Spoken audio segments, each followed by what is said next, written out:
ગુરુ પૂનમના દિવસે માત્ર એક ચપટી હળદરનો ઉપાય કરવાથી તમારું ભાગ્ય ચમકી જશે. ગુરુ પૂનમ 21 જુલાઈ 2024 અને રવિવારના દિવસે છે. આ દિવસે તમારે માત્ર એક ચપટી હળદરનો ઉપાય કરવાનો છે. આ દિવસ આખા વર્ષમાં માત્ર એક જ વાર આવે છે. એટલા માટે પૂનમના દિવસે આ ઉપાય કરવાથી તમારી બધી જ મનોકામના પૂર્ણ થાય છે. અને ઘણા લોકોએ આ ઉપાય કર્યો છે અને તેમને આ 6 ઉપાયનું ચોક્કસ પરિણામ મળ્યું છે. જો તમે પણ રવિવારે પૂનમના દિવસે માત્ર એક ચપટી હળદરનો ઉપાય કરવા માંગો છો તો પહેલાં આ ઉપાયને સારી રીતે સમજી લો અને પછી આ ઉપાયને કરજો. આ ઉપાયથી તમને ચોક્કસ પરિણામ મળશે. ચેનલ પર નવા હોય તો જરૂરથી સબસ્ક્રાઈબ કરજો અને કમેન્ટ બોક્સમાં જય મા લક્ષ્મી અને જય શ્રી હરિ વિષ્ણુ જરૂરથી લખી દેજો અને વિડીયોને છેલ્લે સુધી જોતા રહેજો. સૌથી પહેલાં આપણે જાણીએ કે ગુરુ પૂનમના દિવસે માત્ર એક ચપટી હળદરનો આ ઉપાય કયા સમયે કરવાનો છે, એટલે કે ક્યારે કરવાનો છે. આ ઉપાય તમારે સવારે કરવાનો છે, પરંતુ જો કોઈ કારણોસર તમે સવારે આ ઉપાય ન કરી શકો તો આ એક ચપટી હળદરનો ઉપાય તમે સાંજના સમયે પણ કરી શકો છો. આ દિવસ આખા વર્ષમાં માત્ર એક જ વખત આવે છે, તેથી જ્યારે પણ તમને સમય આવે છે ત્યારે તમે આ ઉપાયને કરી શકો છો. તો હવે આપણે જાણીશું કે ગુરુ પૂનમના દિવસે માત્ર એક ચપટી હળદરનો આ ઉપાય કોને કરવાનો છે. તો આ ઉપાય ઘરની મોટી માતાઓ અને બહેનો કરી શકે છે, કારણ કે માતાઓ અને બહેનોને ઘરની લક્ષ્મી કહેવામાં આવે છે અને ઘરની લક્ષ્મી જ્યારે કોઈ ખાસ ઉપાય કરે છે તો તેનું પરિણામ ખૂબ જ ઝડપથી અને સારું આવે છે.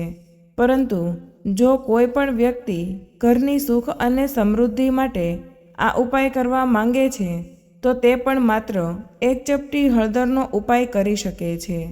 એટલે કે ઘરના દરેક સભ્ય આ ઉપાય કરી શકે છે. તો ચાલો હવે જાણીએ કે રવિવારે પૂનમના દિવસે માત્ર એક ચપટી હળદરનો આ ઉપાય કેવી રીતે કરવાનો છે. તો પૂનમના દિવસે શ્રી હરિ વિષ્ણુ ભગવાન અને માતા લક્ષ્મીની પૂજા કરવામાં આવે છે. શ્રી હરિ વિષ્ણુ ભગવાનની પૂજા તુલસી વગર અધૂરી માનવામાં આવે છે.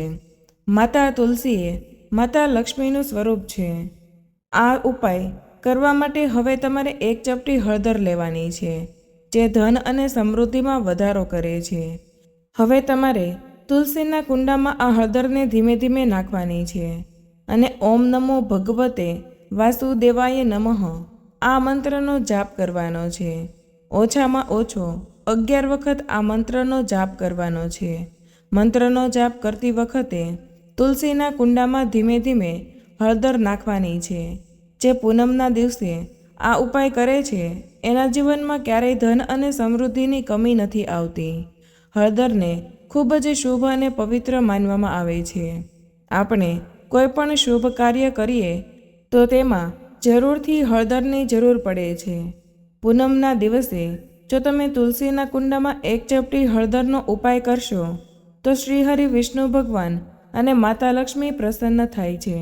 તેઓ તમારા જીવનમાં ક્યારેય દુઃખ અને પીડા આવવા દેતા નથી. તો ચાલો હવે હળદરનો બીજો વિશેષ ઉપાય જાણીએ, જેમાં તમારે હળદર લેવાની છે અને પાણી લેવાનું છે. હવે તમારે આ હળદરમાં થોડું પાણી નાખવાનું છે. હવે તમારે આ હળદરથી તમારા ઘરમાં સ્વસ્તિક બનાવવાનો છે, એટલે કે સાથીઓ બનાવવાનો છે. તમારી તિજોરી અથવા તો તમે જ્યાં પૈસા રાખો છો ત્યાં માત્ર એક સ્વસ્તિક બનાવવાનો છે. હવે તમારે એક સ્વસ્તિક ઘરના મંદિરમાં બનાવવાનો છે અને 2 સ્વસ્તિક ઘરના મુખ્ય પ્રવેશદ્વારની બહાર બનાવવાના છે. આમ તમારે કુલ 4 સ્વસ્તિક બનાવવાના છે. એક સ્વસ્તિક જ્યાં તમે પૈસા રાખો છો ત્યાં, એક સ્વસ્તિક ઘરના મંદિરમાં અને 2 સ્વસ્તિક તમારા ઘરના મુખ્ય પ્રવેશદ્વારની બહાર. આમ 4 સ્વસ્તિક બનાવવાના છે.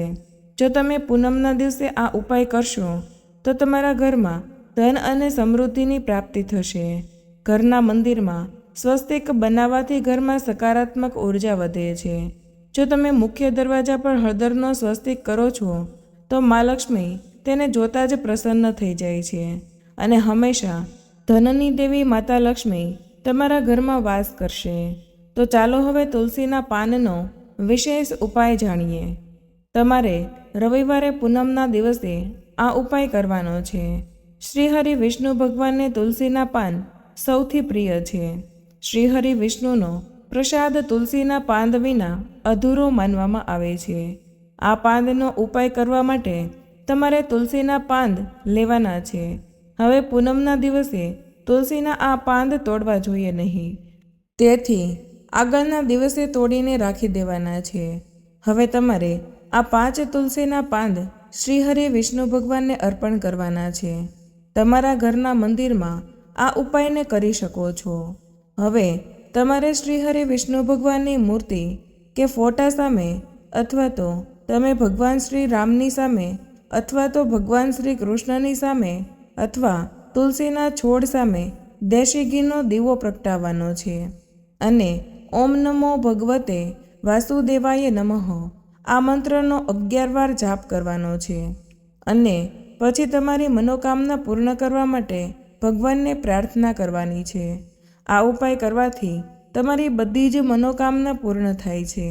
તો મિત્રો, આ સાથે આજનો વિડીયો અહીંયા પૂર્ણ કરીએ છીએ. વિડીયોમાં આપેલી માહિતી તમને કેવી લાગી તે કમેન્ટ કરીને જરૂર જણાવજો. પસંદ આવી હોય તો લાઈક અને તમારા મિત્રો સાથે શેર કરજો અને ચેનલ પર પહેલીવાર આવ્યા હોય તો ચેનલને સબસ્ક્રાઈબ કરવાનું ભૂલતા નહીં, જેથી એક પણ વિડીયો મિસ ન થાય. મળીએ એક નવી માહિતી સાથે. ત્યાં સુધી સૌને જય માતા લક્ષ્મીજી. ધન્યવાદ.